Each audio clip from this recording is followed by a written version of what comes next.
CM ಸ್ಥಾನಕ್ಕೆ ಮಮತಾ ಬ್ಯಾನರ್ಜಿ ರಾಜೀನಾಮೆ ಕೊಡಲು ನಕಾರ ವಿಚಾರ. ವಿಜಯಪುರದಲ್ಲಿ ಸಚಿವ ಎಂಬಿ ಪಾಟೀಲ್ ಪ್ರತಿಕ್ರಿಯೆ. ಅಲ್ಲಿ ಕಾನೂನಾತ್ಮಕ ಕ್ರಮ ಆಗುತ್ತದೆ. ವೆಸ್ಟ್ ಬೆಂಗಾಲ್ನಲ್ಲಿ ಬಿಜೆಪಿಯವರು ಸಾಕಷ್ಟು ಅನ್ಯಾಯ ಆಗಿದ್ದು ಸತ್ಯ. ಮಮತಾ ಬ್ಯಾನರ್ಜಿಯವರ ವಿರೋಧವಾಗಿ ಬಿಜೆಪಿಯವರು ಎಸ್ಐಆರ್ ಹಿಡಿದುಕೊಂಡು, ಅಧಿಕಾರಿಗಳನ್ನ ಹಿಡಿದುಕೊಂಡು ಮತ್ತು ಎಲೆಕ್ಷನ್ ಕಮಿಷನ್ ಹಿಡಿದುಕೊಂಡು ಅವರನ್ನ ಸೋಲಿಸಲು ನಿರಂತರವಾಗಿ ಪ್ರಯತ್ನವನ್ನ ಮಾಡಿದ್ರು. ವಾಮ ಮಾರ್ಗದ ಮೂಲಕ ಬಿಜೆಪಿಯವರು ಜಯನ್ನ ಗಳಿಸಿದ್ರು. ಅದರಲ್ಲಿ ಎರಡು ಮಾತಿಲ್ಲ ಅಂತ ಹೇಳಿದ್ದಾರೆ. ರಾಜೀನಾಮೆ ಕೊಡಬೇಕು ಬಿಡಬೇಕು ಅಂತ ಸಂವಿಧಾನದ ತಜ್ಞರು ಹೇಳಬೇಕಾಗುತ್ತದೆ. ಪಶ್ಚಿಮ ಬಂಗಾಳದ ಬಿಜೆಪಿ ಶಾಸಕನ ಪಿಎ ಕೊಲೆ ವಿಚಾರ, ಆ ವಿಚಾರವಾಗಿ ಕಾನೂನು ಕ್ರಮ ಕೈಗೊಳ್ಳುತ್ತದೆ ಅಂತ ಸಚಿವ ಎಂಬಿ ಪಾಟೀಲ್ ಅವರು ಹೇಳಿದ್ರು. ಕೆಲವೊಂದು ಶಕ್ತಿಗಳಿದ್ದಾವೆ, ಸೋಮಾಲಿ ಶಕ್ತಿಗಳನ್ನ ಬಿಜೆಪಿಯನ್ನ ಇವರು ಡಿಎಂಕೆ ನಮ್ಮ ಜೊತೆ ಪಕ್ಷದಲ್ಲಿ ನಮ್ಮ ಈಗ ಅಲ್ಲಿ ತಮಿಳುನಾಡಿನಲ್ಲಿ ಪರ್ಯಾಯವಾಗಿ ವಿಷಯವಿದೆ. ಅವರು ಕೂಡ ಒಂದು ಜಾತ್ಯತೀತ ತತ್ವದ ಮೇಲೆ ಬಂದರು. ಜನ ಒಂದು ಮನ್ನಣೆಯನ್ನು ಕೊಟ್ಟಿದ್ದಾರೆ, ಜನ ತೀರ್ಪನ್ನು ಕೊಟ್ಟಿದ್ದಾರೆ. ಆ ತೀರ್ಪು ಬಿಸಿ ಆಗಬಾರ್ದು. ಜನರ ತೀರ್ಪಿಗೆ ನಾವು ತಲೆಬಾಗಬೇಕು. ವಿಶೇಷವಾಗಿ ಕೋಮುವಾದಿ ಶಕ್ತಿಗಳು ವಿರೋಧವಾಗಿ ಏನು ಡಿಕೆ ಅವರು ಗೆದ್ದಿದ್ದಾರೆ, ಅವರ ಒಂದು ಇದನ್ನು ನಾವೇನಾದರೂ ಕಾಂಗ್ರೆಸ್ ಪಕ್ಷ ಬಹುಮತ ಹೊಂದಿದ್ರೆ ಅದು ವಿಫಲ ಆದರೆ ಗೊತ್ತೋದು ಕೋಮುವಾದಿ ಶಕ್ತಿಗಳಿಗೂ ನಾವು ಪುರಸ್ಕಾರ ಕೊಟ್ಟಂತಾಗ್ತದೆ. ಹೀಗೆಲ್ಲವನ್ನ ವಿಚಾರ ಮಾಡಿ ಜನರ ತೀರ್ಪಿಗೆ ಮತ್ತು ಜಾತ್ಯತೀತ ಗೆಲುವಿಗೆ ಗೆಲುವಿಗೆ ಜನರ ತೀರ್ಪು ಡಿಎಂಕೆ ನಮ್ಮ ಕಾಂಗ್ರೆಸ್ ಪಕ್ಷ ಮಧ್ಯಾಹ್ನದ ಬಂದು ಪ್ರಶ್ನೆ ಬರ್ತಿದೆ. ಹೀಗಾಗಿ ಪರ್ಯಾಯವಾಗಿ ಸಮಸ್ಯೆ ಯಾವ ಕೋಮುವಾದಿಗೆ ಪಕ್ಷ ನಾವು ರಾಹುಲ್ ಗಾಂಧಿ ಅವರು ನಮ್ಮ ಕಾಂಗ್ರೆಸ್ ಪಕ್ಷ ಸಪೋರ್ಟ್ ಮಾಡ್ತಾ ಇದ್ದಾರೆ. ಟಿವಿಕೆಗೆ ಆ ಒಂದು ಸಪೋರ್ಟ್ ಸಿಗ್ತಿದೆ, ಜನರ ಮನ್ನಣೆ ಸಿಗ್ತಿದೆ. ಅದನ್ನು ಬಹುಶಃ ನಾವು ಈ ಸಂದರ್ಭದಲ್ಲಿ ನಾವು ಅದನ್ನು ಸರ್ಕಾರ ರಚನೆ ಮಾಡಿಕೊಂಡು ಸಹಾಯ ಮಾಡಿದರೆ ಜನ ನಮ್ಮನ್ನು ಕ್ಷಮಿಸೋದಿಲ್ಲ.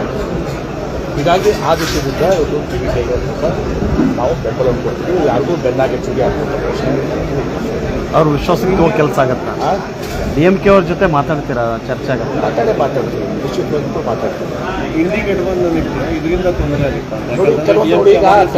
ನಿಮ್ಗೆ ಗೊತ್ತಿದೆ, ತಮಿಳುನಾಡು ಜನತೆ ಒಂದು ಜಾತ್ಯತೀತ ತತ್ವದ ಮೇಲೆ ಟಿವಿಕೆ ಅವರು ಬೆಂಬಲ ಕೊಟ್ಟಿದ್ದಾರೆ ಎಂದು ಜನರ ಭಾಳ ದೊಡ್ಡ ತೀರ್ಪಿದೆ. ಒಬ್ಬ ಯುವಕ, ಆ ಯುವಕನಿಗೆ ಇವತ್ತು ದಿವಸ ಇಷ್ಟು ಬೆಂಬಲ ಕೊಟ್ಟ ಮೇಲೆ ಜಯಕರ್ತ ನಾವು ಕಾಂಗ್ರೆಸ್ ಪಕ್ಷದವರು ಅವರಿಗೆ ನಾವು ಬೆಂಬಲ ಮಾಡ್ತಿದ್ರೆ ಜನ ನಮ್ಮನ್ನು ಕೂಡ ತಪ್ಪಿಸ್ತರಾಗಿ ಒಂದು ದಿವಸ ಮಾಡ್ತಾರೆ. ಎಲ್ಲೋ ಒಂದು ಕಡೆ ನಮ್ಮ ಸಿದ್ಧಾಂತಗಳಿಗೆ ಅದು ವಿರೋಧವಾಗಿ ಆಗ್ತದೆ. ಅದರ ಅರ್ಥ ನಾವು ಡಿಎಂಕೆಗೆ ಬೆನ್ನಿಗೆ ಚೂರಿ ಹಾಕೋದಂತಲ್ಲ.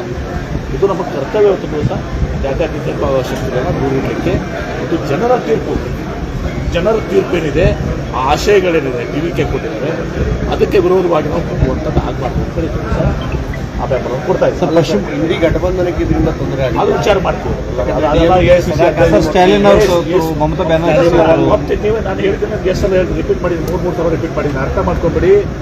ಕೆಲವೊಂದು ಸಲ ಇವತ್ತು ಇಂಥ ನಿರ್ಣಯಗಳನ್ನ ಕಷ್ಟಕರವಾದಂಥ ನಿರ್ಣಯಗಳನ್ನ ತಗೋಬೇಕಾಗ್ತದೆ. ಡಿಎಂಕೆ ನಮ್ಮ ಬಾಂಧವ್ಯ ಇದ್ದದ್ದು ಸತ್ಯ, ಡಿಎಂಕೆ ಮತ್ತು ಬಾಂಧವ್ಯ ಮುಂದುವರಿಬೇಕು ಅನ್ನೋದು ಎಲ್ಲರಿಗೂ ಕೂಡ ಇದೆ.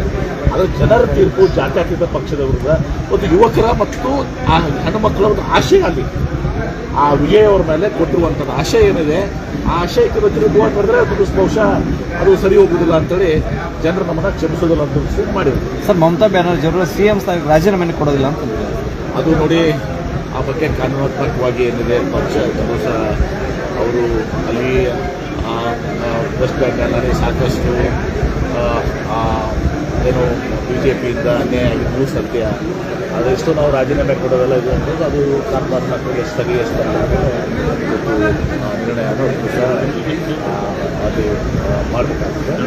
ಅದು ಇಷ್ಟೇ ಮಮತಾ ಬ್ಯಾನರ್ಜಿಯವರ ವಿರೋಧವಾಗಿ ಭಾಳಷ್ಟು ಬಿಜೆಪಿಯವರು ಎಸ್ಐಆರ್ ಇಟ್ಕೊಂಡು ಅಧಿಕಾರಿಗಳನ್ನು ಎಲೆಕ್ಷನ್ ಕಮಿಷನ್ ಭಾಳಷ್ಟು ಅವ್ರನ್ನ ಸೋಲಿಸಲಿಕ್ಕೆ ನಿರಂತರವಾಗಿ ಹೊಸ ಒಂದು ಪ್ರಯತ್ನವನ್ನು ಮಾಡಿದ್ದು ವಾಮವಾಗಿದ್ದ ಜಯಗಳಿಸಿದ್ದಾರೆ. ಅದರ ಎರಡು ಮಾತಿಲ್ಲ. ಆದರೆ ರಾಜೀನಾಮೆ ಕೊಡಬೇಕು ಬಿಡಬೇಕು ಅದು ಸಂವಿಧಾನಾತ್ಮಕವಾಗಿ ಯಾವ ರೀತಿ ಇದು ಆಗ್ತದೆ, ಅದು ಸಂವಿಧಾನ ತಜ್ಞರು ಹೇಳ್ಬೇಕಾಗ್ತದೆ. ಸರ್, ಅಲ್ಲಿ ಬಿಜೆಪಿ ನಾಯಕರ ಆಪ್ತ ಸಹಾಯಕರಿಗೆ ಗುಂಡು ಇಟ್ಟು ಹೊಡೆದು ಯಾವ ಕಾರಣ ಕಾನೂನು ಕ್ರಮ ಕೈಗೊಂಡಿದೆ? ಕೇರಳದಲ್ಲಿ ಸರ್ ಸರ್ಕಾರ ರಚನೆ ಯಾರು ಸಿಎಂ ಪೈಪೋಟಿ ವೇಣುಗೋಪಾಲ್ ಅವರು ಆಗ್ತಾರೆ. ಅದು ನೋಡಿ, ನಮ್ಮ ಕಾಂಗ್ರೆಸ್ ಪಕ್ಷದ ವರಿಷ್ಠ ಮಂಡಳಿ AICC ಅಧ್ಯಕ್ಷರು ರಾಹುಲ್ ಗಾಂಧಿ ಅವರು, ಸೋನಿಯಾ ಗಾಂಧಿ. ಶಾಸಕರು ಕೂಡ ಯಾರಿಗೆ ಹೆಚ್ಚಿಗೆ ಅದು ನಾವು ಅದು ಹೈಕಮಾಂಡ್ ತೀರ್ಪು ಮಾಡ್ತೇವೆ. ಹೈಕಮಾಂಡ್ ಎಲ್ಲವನ್ನು ನಮ್ಮ ಕಾಂಗ್ರೆಸ್ ಪಕ್ಷದಾಗ ಹೈಕಮಾಂಡ್ ಇಸ್ ಸುಪ್ರೀಂ. ಕರ್ನಾಟಕಕ್ಕೂ ಸುಪ್ರೀಂ, ವೆಸ್ಟ್ ಬೆಂಗಾಲ್ನಾಗೂ ಸುಪ್ರೀಂ, ತಮಿಳುನಾಡಿನಾಗೂ ಸುಪ್ರೀಂ, ಎಲ್ಲ ಕಡೆಗೂ ಸುಪ್ರೀಂ. ಕಾಂಗ್ರೆಸ್ ಹೈಕಮಾಂಡ್ ನಿರ್ಧಾರ ಮಾಡ್ತಾರೆ. ವೇಣುಗೋಪಾಲ್ ಅವರು ಕೂಡ ಹೈಕಮಾಂಡ್ ಒಂದು ಅಂಗ, ಅವರು ಒಂದು ಭಾಗ. ಅವರು ACC ಆರ್ಗನೈಸೇಷನ್ ಜನರಲ್ ಸೆಕ್ರೆಟರಿ, ಪ್ರಮುಖವಾದಂಥ ಪಾತ್ರನ ಅವರು ಕೂಡ ವಹಿಸ್ತಾರೆ. ಹೀಗಾಗಿ ಅದೆಲ್ಲ ಸರಿಯಾಗಿ ಸರ್ ನಿರ್ಣಯ ಪಕ್ಷದ ವರಿಷ್ಠರಿಗೆ ಕೊಡ್ತಾರೆ. ಸರ್, ರಾಜ್ಯದಲ್ಲಿ ಬದಲಾವಣೆ ಎಲ್ಲಿಗೆ ಬಂತು ಸರ್? ಬದಲಾವಣೆ CM ಬದಲಾವಣೆ ಆಗ್ತಾರೆ. ಅದೆಲ್ಲ ಹೈಕಮಾಂಡ್ ಹೇಳಿದಲ್ಲ. ಮುಖ್ಯಮಂತ್ರಿ ಇವತ್ತು ಸ್ಟೇಟ್ಮೆಂಟ್ ಕೊಡ್ತಾರೆ. ಎಷ್ಟು ಸಲ ಕೇಳ್ತೀರಪ್ಪ ನಮ್ಗೆ? ಬೇಸರ ಆಗಿಲ್ಲ, ನನಗಂತೂ ಬೇಸರ ಆಗಿಲ್ಲ. ಸರ್, ಈಗ ಜಿಲ್ಲೆಯಲ್ಲಿ ಹೌದು, ಹೈಕಮಾಂಡ್ ಅದೇ ಹೇಳಿದ, ಹೈಕಮಾಂಡ್ ಕರ್ಕೊಂಡು ಹೋಗ್ಲೇಬೇಕಾಗ್ತದೆ. ಬೇಸರ ಆಗ್ಯದ ಇಲ್ಲ ಸರ್, ಸುಮ್ಮನೆ ಚರ್ಚೆ ಅದು ಅದು ನಾವು ನಿಮ್ಗೆ ಕೇಳೋದು ಅದು ನನಗೆ ಗೊತ್ತಿಲ್ಲ. ನನಗೆ ಗೊತ್ತಿಲ್ಲ. ಒಪ್ಪಂದ ಆಗಿದೆ, ಅದು ಒಪ್ಪಂದ ಆಗಿದೆ ಮತ್ತೆ ಗೊತ್ತಿಲ್ಲ. ಸರ್, ಈಗ ಕುಡಿಯೋ ನೀರಿನ ಸಮಸ್ಯೆ ಮಣ್ಣೆಲ್ಲ ಮೀಟಿಂಗ್ ತಗೊಂಡ್ರಿ. ಈಗ ಕೆರೆಗಳಿಗೆ ನೀರು ತುಂಬಿಸೋದೊಂದು ಕೆಲವಾಗಿದೆ ಸರ್. ಕೆರೆಗಳಿಗೆ ನೀರು ತುಂಬಿಸೋದೊಂದು ಎರಡನೇ ಹಂತ ಎಲ್ಲರೂ ಕೂಡ ಈಗ ರಿವರ್ಸ್ ನೋಡಿದಿರಲ್ಲ. ಸಮುದ್ರದಾಗ ಯಾವ ರೀತಿ ನಿನ್ನೆ ಕೆಲವೊಂದು ವರದಿಗಳಿದ್ದಾವೆ. ಹೀಗಾಗಿ ಈಗಲೂ ಕೂಡ ಹೇಳ್ತೇನೆ, ಕುಡಿ ನೀರಿಗೆ ಪ್ರಥಮ ಆಗ್ತದೆ. ಕುಡಿ ನೀರಿಗೆ ರಿವರ್ಸ್ ನಾವು ಹುಡುಕೊಂಡಾಗ್ತದೆ. ಕುಡಿ ನೀರಿಗೆ ಏನು ಬೇಕು ನೀರು ಅದನ್ನು ಇಟ್ಕೊಂಡು ಮುಂದಿನ ನಾವು ಎಲ್ಲ ಕೆನಾಲ್ಗೆ ನೀರು ಕೊಡುವಂಥದ್ದು ಎಲ್ಲರೂ ಕೂಡ ಮಾಡಬೇಕಾಗ್ತದೆ. ಯಾಕಂದರೆ ಪ್ರತಿ ವರ್ಷ ನಾವು ಆಲ್ಮಟ್ಟಿ ಡ್ಯಾಮಲ್ಲಿ ಜೂನ್ 15ರವರೆಗೆ ಲೆಕ್ಕಾಚಾರ ಹಾಕಿಕೊಡ್ತೀವಿ. ಈ ಸಲ ಮತ್ತೆ ಈಗ ಪರಿಸ್ಥಿತಿ ಬದಲಾವಣೆ ಆಗಿದೆ. ಮತ್ತು ನಾರ್ಮಲ್ ರೇನ್ಫಾಲ್ ಅಂತ ಹೇಳಿದಾರೆ, ಇದು ಬದಲಾವಣೆ ಆಗಿದೆ. ಅಲ್ಲೇನೋ ಏನಿರುತ್ತಲ್ಲ ಬದಲಾಗಿ ಈಗ ನಾರ್ಮಲ್ ರೇನ್ಫಾಲ್ ಅಂತ ಬರ್ತದೆ. ಯಾಕೆ ನೋಡೋಣ ಅಂತ. ಇವತ್ತು ನಾರ್ಮಲ್ ರೇನ್ಫಾಲ್ ಆದರೆ ಜೂನ್ 15ಕ್ಕೆ ಅಂತ್ಯ ಆಗ್ತದೆ. ಒಂದು ವೇಳೆ ಇದರಲ್ಲೂ ಅದು ಅಲ್ಲಿನೋ ಎಫೆಕ್ಟ್ ಇವತ್ತು ಸಹ ಅಲ್ಲಿನೋ ಯಾವುದೋ ಎಫೆಕ್ಟ್ ಏನಾದರೂ ಮುಂದುವರೆದ್ರೆ ನಾವು ಆಗಸ್ಟ್ವರೆಗೆ ನಾವು ನೀರು ಇಟ್ಕೋಬೇಕಾಗ್ತದೆ. ಕುಡಿ ನೀರು ಪ್ರಾಬ್ಲಮ್ ಇದೆ. ಕೃಷಿಗಿಂತ ಕುಡಿ ನೀರು ಮಾಡಿ, ಕುಡಿ ನೀರಿನ ಇದು ಮಾಡಿದ್ಮೇಲೆ ಕೃಷಿಗೆ ಮಾತು ಬರುತ್ತೆ. ಸರ್, ಇಡೀ ತಾಲೂಕಿನ ಬಿಹಾರ ಇದೆಲ್ಲ ನೀರೇ ಇಲ್ಲ, ಕುಡಿಯೋ ನೀರಿನ ಸಮಸ್ಯೆ ಅವ್ರ ಸಮಸ್ಯೆ ವಿಶ್ವದವಾಗಿ ಅಲ್ಲಿ ಮುಖ್ಯಮಂತ್ರಿಗಳ ಮೇಲೆ ಪತ್ರ ಬರೆದಿದ್ದಾರೆ ಮಹಾರಾಷ್ಟ್ರ ಇದಕ್ಕೆ. ಯಾಕಂದರೆ ಅಲ್ಲಿ ಮೊದಲು ಏನಾಗ್ತಿತ್ತು, ಶೋಲಾಪುರ್ಗೆ ನೀರು ಬಿಟ್ಟಿದ್ರು. ಈಗ ಸೋಲಾಪುರ್ಗೆ ಅದು ಸಪ್ರೇಟ್ ಪೈಪ್ಲೈನ್ ಮಾಡ್ಕೊಂಡು ಸ್ಕೀಮ್ ಮಾಡ್ಕೊಳ್ಳೋದ್ರಿಂದ ಯಾವ ಪ್ರಮಾಣದಲ್ಲಿ ಭೀಮಾ ನದಿಗೆ ನೀರು ಬರಬೇಕು ಅಷ್ಟು ಬಿಡುಗಲ್ಲ. ನಾನು ಪತ್ರಿಕಾಗೋಷ್ಠಿಯಲ್ಲಿ ಕೂಡ ನಾನು ಹೇಳಿದ್ದೀನಿ, ಆ ಸಭೆಯಲ್ಲಿ ಕೂಡ ನಾನು ಹೇಳಿದ್ದೀನಿ. ಹೀಗಾಗಿ ಮತ್ತೊಮ್ಮೆ ಮುಖ್ಯಮಂತ್ರಿಗಳಿಗೆ ನಾವು ವಿನಂತಿ ಮಾಡ್ಕೊತೀವಿ. ನಾವು ಅಲ್ಲಿ ಸ್ಥಳೀಯ ಶಾಸಕರು ಶಿವಕುಮಾರ್ ಪಾಟೀಲ್, ಆಮೇಲೆ ನಮ್ಮ ಕಟ್ಟಕೊಂಡವರು ಮತ್ತು ಆ ಕಡೆ ಆಲಂಗಳಲ್ಲೆಲ್ಲರೂ ಬಂದ ಅವರೆಲ್ಲರೂ ಕೂಡ ಅಭಿಯಾನ ಮಾಡಿದ್ರು. ಎಲ್ಲರೂ ಕೂಡ ನಾವು ಅದು ಮಾಡಿ ಮುಖ್ಯಮಂತ್ರಿಗಳಿಗೆ ಮಹಾರಾಷ್ಟ್ರ ಸರ್ಕಾರಕ್ಕೆ ನಾಯಿ ದಾಳಿಗಳು ವಿಜಾಪುರದಲ್ಲಿ ನಿರಂತರ ಭಾಳ ಆಗಿದೆ. ಪಾಲಿಕೆ ಅಧಿಕಾರಿಗಳು ಏನು ಮಾಡ್ತಾರೆ ಸರ್? ಕಡದಾಗ ಒಂದಿನ ಕ್ರಮ ಕೈಗೊಳ್ತಾರೆ. ಅದಕ್ಕೆ ನಾನೀಗ ನಿನ್ನೆನೂ ಕೂಡ ಜಿಲ್ಲಾಧಿಕಾರಿಗಳು ಮಾತಾಡಿ ಜಿಲ್ಲಾಧಿಕಾರಿ ಭೇಟಿನೂ ಕೂಡ ಮಾಡಿದ್ದಾರೆ. ಇವತ್ತು ನಾವು ಅದಕ್ಕೆ ಒಂದು ಶಾಶ್ವತವಾದಂಥ ಅವ್ರಿಗೆ ಇದು ಒಂದು ಲಸಿಕೆ ಕೊಡುವಂಥದ್ದಾಗಬೇಕು. ಇನ್ನೊಂದು ಎರಡನೇದು ನಮ್ಮಲ್ಲಿ ಕೆಪಾಸಿಟಿ ಭಾಳ ಕಡಿಮೆ ಇದೆ. ಅದನ್ನು ಕೂಡ ಯಾವ ರೀತಿ ಮಾಡಬೇಕಂತ ಜಿಲ್ಲಾಧಿಕಾರಿಗಳ ಜೊತೆ ಚರ್ಚೆ ಮಾಡಿದ್ದೀವಿ. ಆ ಸಮಸ್ಯೆಯನ್ನು ಬಗೆಹರಿಸಬೇಕು. ಸರ್, ಈಗ ಒಂದು ಕಾನೂನು ಹೋರಾಟ ಮಾಡದೇ ಇರೋದ್ರಿಂದ ಕಾರ್ಯಾಚರಣೆಗೆ ಹಿನ್ನಡೆ ಆಗ್ತದೆ. ಕಾನೂನು ಹೋರಾಟ ಮಾಡದೇ ಇರ್ತಾರೆ ಕೆಲವರು, ನಾಯಿಗಳನ್ನ ಸ್ಥಳಾಂತರ ಮಾಡಬೇಡಿ ಅಂತ. ನೋಡಿ, ಅದು ಕಾನೂನು ಸುಪ್ರೀಂ ಕೋರ್ಟ್ ನಿರ್ಧಾರ ಮಾಡಿದೆ. ಮತ್ತು ಎರಡೂ ಕೂಡ ಅಷ್ಟೇ ಪ್ರಮುಖತೆ. ಅದನ್ನು ಮನುಷ್ಯರ ಒಂದು ಇದೂ ಕೂಡ ಇದೆ. ನಾಯಿಗಳಿಗೆ ನಾವೇನೂ ಕೂಡ ಇದು ಮಾಡಬೇಕಂತಲ್ಲ, ಅವ್ರಿಗೆ ಲಸಿಕೆ ಕೊಟ್ಟು ಮತ್ತು ನಿರ್ಧಾರ ನಾವೇನೋ ಮಾಡುವಂಥದ್ದು, ಆಮೇಲೆ ಅವ್ರು ಔಷಧಿ ಕೊಡುವಂಥದ್ದು, ಆಮೇಲೆ ಎರಡನೇದು ಅವ್ರು ನೋಯ್ದು ಆ ನಾಯಿಗಳನ್ನ ಒಯ್ದು ಬೇರೆ ಕಡೆ ಒಂದು ಕಡೆ ಸ್ಥಳಾಂತರ ಮಾಡಿಸಿದ್ರು.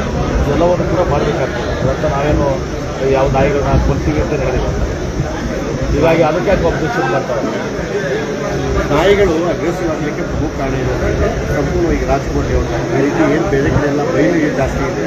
ಅಲ್ಲಿ ಏನು ಮಾಡ್ತಾರೆ, ನಾನ್ ವೆಜ್ ತಿನ್ನು ಅಂದರೆ ಮಾಂಸಾಹಾರಿ ಏನಿದೆ ತಂದು ಬೀದಿಗೆ ಎಸೋ ಕಾರಣಕ್ಕಾಗಿ ಆ ಮಾಂಸ ಏನಾದರೂ ಇದ್ರೆ ಅದನ್ನು ಬಗೆಹರಿಸ್ತೀವಿ. ಎಲ್ಲದಕ್ಕೂ ಬೇರೆ ಕಲರ್ ಕೊಡಬೇಡ್ರಿ. ಅಂಥದ್ದು ಏನಾದರೂ ಇದ್ದರೆ ನಾನು ಡಿಸಿವ್ರಿಗೆ ಹೇಳ್ತೀನಿ, ಕಾರ್ಪೊರೇಷನ್ ಕಮಿಷನ್ಗೆ ಹೇಳ್ತೀನಿ, ಆ ರೀತಿ ಆಗಬೇಕು ನೋಡ್ತೀನಿ. ಅಂದರೆ ಆ ರೀತಿ ಮಾಂಸ ಇದ್ರೆ ಅದಕ್ಕೆ ನಾವು ಸರ್, ಅದಾನಿ ಕಂಪನಿಯಿಂದ ಒಂದು ವಿದ್ಯುತ್ ಲೈನ್ ಪುಣೆಗೆ ಹೊರಟಿದೆ ಸರ್. ಅದು ಒತ್ತಾಯಪೂರ್ವಕವಾಗಿ ಜಮೀನುಗಳಲ್ಲಿ ಈಗ ರೈತ ಒಬ್ಬ ವಿಷಯ ತಗೊಂಡಿದ್ದಾರೆ. ಕೇಂದ್ರ ಸರ್ಕಾರ, ನಮ್ಮ ರಾಜ್ಯ ಸರ್ಕಾರಕ್ಕೆ ಸಂಬಂಧಿಸಿದ ಅನ್ನೋದು ಕೇಂದ್ರ ಸರ್ಕಾರ ಇದಕ್ಕೆ ಎಲ್ಲರೂ ಒಪ್ಪಿದ್ದಾರೆ. ಇನ್ನು 15 ಮಾತ್ರ ಉಳಿದಿದ್ದಾವೆ. ಡಿ ಸಿ ಅವ್ರಿಗೊಂದು ಡಿಟೇಲ್ ಸ್ಟೇಟ್ಮೆಂಟ್ ಕೊಡ್ತಿದೆ. ನೀವು ಕೇಳ್ಕೊಂಡಿರೋದು ಒಂದು ಬಾಜು ಇದು ಎಲ್ಲರೂ ಒಪ್ಕೊಂಡು 90% 95% ಗಾಡಿ ತೊಗೊಂಡಿದ್ದಾರೆ. ಇವ್ರು ಕೆಲವು ಜನ ಇವತ್ತು ದಿವಸ ಈಗ ಅಂತ್ಯಕ್ಕೆ ಬಂದದಲ್ಲ, ಈ ರೀತಿ ಒಂದು ದಿವಸ ಇದು ಬ್ಲ್ಯಾಕ್ ಮೇಲ್ ತತ್ರ ನಡೆದಿದೆ. ಜಾಸ್ತಿ ಬೇಕು ಅಂತ ಪ್ರಾಜೆಕ್ಟ್ ಇದಲ್ಲ, ಓಕೆ, ಓಕೆ. ನಾನು 30 ಕೋಟಿ ಕೇಳ್ತಾನೆ, ಅದಕ್ಕೆ ಅರ್ಥ ಇದೆಯಾ? 15 ಲಕ್ಷ ಡಿ ಸಿ ಅವರು ಎಲ್ಲರಿಗೂ ಏನು ಕೊಟ್ಟಿದ್ದಾರೆ, ಇವ್ರು ಕೂಡ ಇದು ಮಾಡ್ತಾ ಇದ್ದಾರೆ. ಅದು ಆ್ಯಕ್ಟ್ ಇದೆ, ಅದು ಕೇಂದ್ರ ಸರ್ಕಾರ ಆ್ಯಕ್ಟ್ ಪ್ರಕಾರ ಇದು ಮಾಡುವಂಥದ್ದು ಎಲ್ಲರೂ ಒಪ್ಪಿದ್ದಾರೆ. ನಿಮಗೆ ಒಂದು ರಾಂಗ್ ಇದನ್ನು ಏನು ಮಾಡಿದೆ, ಇದು ಈ ಥರ ಒಂದು ನಾನು ಮತ್ತೆ ಹೇಳಿದೆ ಡಿ ಸಿ ಅವರಿಗೆ, ಮತ್ತೆ ಒಂದು ಸ್ಟೇಟ್ಮೆಂಟ್ ಕೊಟ್ಬಿಡಿ ಅಂತ. ನನಗೆಲ್ಲ ಸತ್ಯ ಗೊತ್ತಿದೆ ಡಿ ಸಿ ಅವರಿಗೆ. ಅದರ ಜಿಲ್ಲಾಧಿಕಾರಿಗಳ ಕಡೆ ನೀವು ಕೇಳಿದ್ರೆ ಅವರೆಲ್ಲ ಇದು ಕೊಡ್ತಾರೆ. ಆ ರೈತ ಏನು ಕೆಲವೊಂದು ಇದು ಮಾಡ್ತಾರಲ್ಲ, ಈ ಇದು ಬಂದಾಗಬೇಕಿದೆ, ಈ ಬ್ಲ್ಯಾಕ್ ಮೇಲ್ ತಂತ್ರ, ಈ ನಾಟಕ ಇವೆಲ್ಲ ಕೂಡ ಬಂದಾಗಬೇಕು. ಮೈ ಮೇಲೆ ಹಾಕಿದೆ ಸರ್. ಈಗ